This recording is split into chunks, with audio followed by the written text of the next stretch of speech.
Hello everyone. Welcome back to our new video.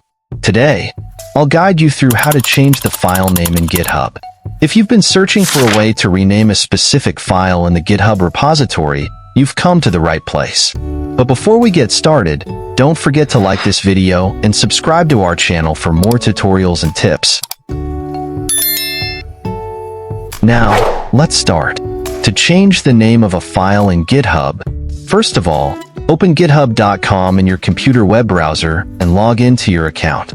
Once you are in GitHub, go to the repository where the file you want to rename is located. Now, find the file you want to rename. I want to change the name of this file. Click on the file to open it. You will see the pencil icon at the top right of the file view.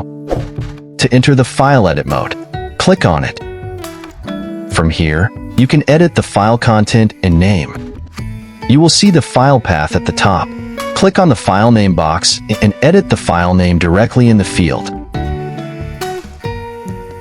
After renaming the file, click on the Commit Changes button at the top right of the screen. A pop-up screen will appear. Click Commit Changes again. By following these simple steps, you can easily rename a file in your GitHub repository.